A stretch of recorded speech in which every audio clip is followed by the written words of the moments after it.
Tigers win it today, 68-63 over Philander Smith College. Campbellsville comes all the way back from a 15-point deficit. We're joined now by the head coach of the Tigers, Brent Vernon. And coach, 45-20, you trailed at the 14-15 mark. You outscored Philander Smith 42-23 the rest of the way. What was it that sparked you? I guess it would help if I turned your mic on. I'm not real sure. Well, I think the biggest thing was and they only had 40 through 25, 26 minutes, as you said, which is pretty good. But I think we finally got to where we got consecutive stops after stops. And still our best offense right now is when we get stops and we can play in transition. Yes. And you know, I think whenever you said, you know, it's 40-25, so through 6 minutes we had 2 points. Yes. And then the last 14, whatever, we scored 40. So, or 43. So we did a good job, and we started sharing the ball a little bit more. And, you know, I don't think we were bad the first half. Defensively, we were pretty good. We just didn't make many shots. And whenever that happens, and I think we'll go through some struggles like that this year, you just have to find a way, and holding a team to 63 is not bad. Well, you mentioned that only one field goal. The first field goal came at 13-15 in the second half. And what's going through your mind as a coach? You get down by 15 points like that, and nothing's going well for you. But what's going through your mind there? What are some adjustments you can make? Because you're probably just rattling your brain trying to figure out something. I was asking for a lot of help. You know, I got a good staff, and you know, we got one coach saying one thing and one another. And, you know, I'm thinking, okay, maybe we should sub because we're getting tired, but some of our better offensive guys were out there, and it wasn't our defense that we were lacking. It was the offense. And, you know, sometimes you just got to put people in to try to get a boost. And, you know, we had some guys who made shots last night, and, you know, AD was hot, and he missed some good looks today but couldn't find it. And then we were very fortunate. Sam Whiting left off exactly where he was, and he made big shots. But, you know, it's really hard when you get in those situations. You can't fault your guys because they're defending their butts off, and sometimes it just feels like there's a lid on the rim, and that's sort of how it was at that time. Talk about Sam Whiting. Let's just jump right to that. 16 points, 2 shy of his career high from last night. He scored 10 straight for you at one time. He had 2 free throws after he was fouled, had the technical free throws, and he hit the 2 threes. And I know you get excited. I don't think you've ever done a little Tiger Woods-esque fist bump there or fist pump there as you did for Sam. I know you're happy for Sam, for him really turning it on as of late. I am, and, you know, I do crazy things on the sideline. Yeah, I do, and I never have the time to remember the stuff people tell me about it. But, you know, Sam is one of those guys. He's blue collar. He comes to work every day and does a really good job. And you know, last year he struggled shooting the ball, and is one thing we talked about in his post-game or post-season exit interview. Just talked about, you know, working on shots, and it's something he did really well in high school. And I think, you know, freshmen go through it sometimes last year, and I think fatigue and the physicality of the game. And he had a great summer, and he came back, and, you know, he's really done a good job. And the 16 points and the 2 threes and the big shots were great. But, you know, what I've noticed about Sam is, man, he's really sticking his nose in there. He had 8 rebounds today, and even when he doesn't get it, we shoot it, and sometimes they secure a rebound, but you see one of our guys flying through, and a lot of times it's Sam. He understands that hard work and just a little bit of hustle can sometimes make a difference. And I thought he got his hand on the ball sometimes on the defensive end down there and got some deflections. And, you know, he got some big rebounds late for us, and that's something that we're going to need as the year goes on. You talk about rebounding. You out-rebounded them 20-11 in the second half, and they were winning they were down in the rebounding battle just by 1 at halftime, so it's pretty even. But you out-rebounded them 20-11, and you only allowed 1 offensive board in that second half as well. Well, sort of like last night, the things we talked about at halftime, that was one of the 2 or 3 things, excuse me, that we really keyed on. And I thought they would be a little harder team for us to stop the offensive rebounds because of athletic ability and strength than last night. And second half, I thought we did a really good job. You know, first half, Justin Tucker was really good, really active. He wasn't letting many get rebounds. And then second half, again, you know, you have people like Sam in there getting some. David got some rebounds. You had Tavi doing what the point guard does because his man gets back. And it was a joint effort from the rebounding battle for us. And I think rebounding can win a lot of close games, and I think you see that as the case for today. We didn't mention it last night, but it was Tavi that had 10 points, 6 rebounds, 7 assists, and 5 steals. He had a complete game last night. Today, he didn't really have as many points, just 8 points, but 5 assists and a couple steals. The turnovers kind of haunted him a little bit today with some lazy passing, so to speak, or just trying to push the envelope a little bit too much. Yeah, it's funny because at halftime, and we didn't shore it up second half. That was another talking point. We had 9 turnovers, and we talked that we have to do a better job. And it wasn't that it was decision making. We just couldn't grip the ball. It seemed like it was. We weren't being able to have a good hold on it. And sometimes, last night you talk about T was making every right decision. I don't think he's making wrong decisions today. The only one I would take back was the lob because of the crucial timing. Break, yes, it was just, 2-on-1, and that guy you could see reading it, but in that situation, that close of a game, and it's not an automatic, you've got to make sure the right one's made. But other than that, some were hitting guys in stride and they were fumbling it, but it goes to the guy who makes the pass. I think T's been really good for us the last 2 games, and we're going to need him to continue doing what he's been doing. So I was really happy for him today. And, it wasn't as maybe productive as last night, but he was still good. He came up with some really big steals late in the game for us, and then he made big free throws late as well. That's the next thing I wanted to hit on was the free throw shooting. At halftime, you were 3 of 7. In the second half, you hit 15 of 17 free throws, it looks like. 15 of 17, really turned it on. And a lot of those were late free throws, but you hit them to seal the game.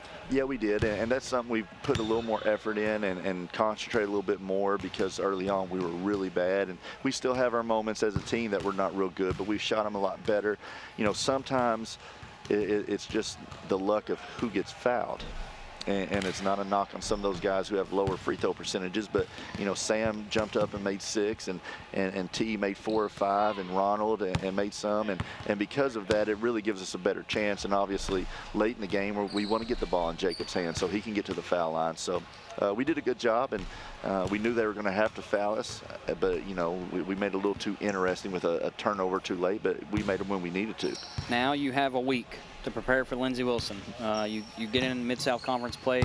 Quick order for the Lindsey Wilson game next Saturday, 2 and 4 doubleheader. The first doubleheader, as Tavi a little smiled there on TV, and but your new guys, they don't know what this Campbellsville Lindsey Wilson rivalry is all about. As a coach, how do you prepare them for that atmosphere that's going to be happening next Saturday? Those guys have played in big games, and we'll talk about it, but we won't really get into it till Wednesday or Thursday. And the reason is it's tough. We got finals this week, and that's what we just talked about, and we'll practice every day, but Monday, Tuesday is going to be really shortened and condensed. We'll get out here and run a little bit and get some shots up, but that'll give us a couple days as coaches to really dive in. So Wednesday, when finals are slowly wrapping up and guys don't have as much work, we can really jump into them on how we want to guard certain situations and be prepared. And, it makes it a little tough, but our number one concern, the first half of next week is making sure our guys get through finals. Yes. It's a very tough time for them, and it's really tough whenever you have a big game coming up, and it's our only conference game prior to Christmas, so you want to get a good start to it, and it's on the road. And, to win conferences, championships, you have to protect home court, and you got to be able to steal some on the road, and that's what we're trying to do next Saturday. Lindsey Wilson is in action down in Florida this week. They tip off in about an hour and 15 minutes or so, so you may be able to get some film on them, be able to watch them. And but I know moving forward that Lindsey Wilson rivalry between Campbellsville, it was a rivalry before, but now you got Coach Atkins over there, and you coach under Coach Atkins for so long, of what, 4 or 5 years you were here before you became the head coach, and whenever he departed, and that friendship is really deep. But and maybe besides Donnie Butcher at Cumberland's, there may not be one other coach that you want to really beat than Lindsey Wilson and Keith Atkins. Well, a win's a win. What it comes down to is they're the tough games for me, really. Coach Butcher is more of, father figure other than my dad, almost even brother-like, because whenever he was a younger coach, and he played and did some of those things that you enjoyed as a kid, where me and Coach Atkins have developed such a close friendship, and me and Donnie have that, but it's just a little different. And it's one of those games. These games are fun, but they're hard because you're playing against guys that you also root for. I want them to be successful in what they do, but for that 2 hours that we're playing, we have to push that aside. And we enjoy it, but at the same time, after that day's over, it goes back to what it is. And we all know each other well. We know what each team's going to do, and it's we don't do much talking that week, but as soon as it's over, we'll talk a lot about a whole lot of things. It's all about execution as well. Absolutely. Coach, we appreciate it. We'll see you next Thanks, Saturday. Jordan. That was head coach Brent Vernon. The Tigers win the night 68-63 over Philander Smith College. Just wrap things up really quick. As I mentioned, the difference point today was Campbellsville was trailing 40-25 at the 14-15 mark in the second half, and they outscored Philander Smith in the second half 43-23. We're going to take a quick look at some couple replays, some final highlights replays, those following along on TV and Campbellsvilletigers.com.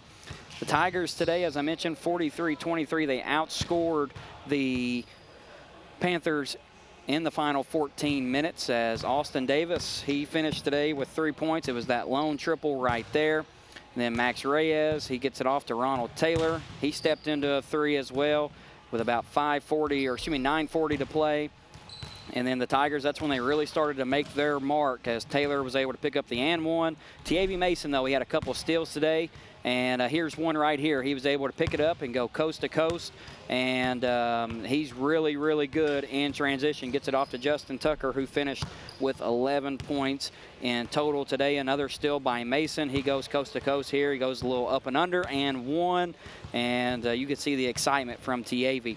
David Simmons did have a nice day as well off the bench, but he got others involved today, which was the most important. Sam Whining, a couple threes, and then here's the second 3 from Sam Whining. He nailed it from the corner, and watch this reaction here. He had the tongue sticking out as well, as you got to love that from Sam. The excitement, though, from Sam, it's someone who's really low. He just doesn't talk a lot whenever you're around the guys when you travel with the team, but seeing the excitement from him today, that was huge for him moving forward.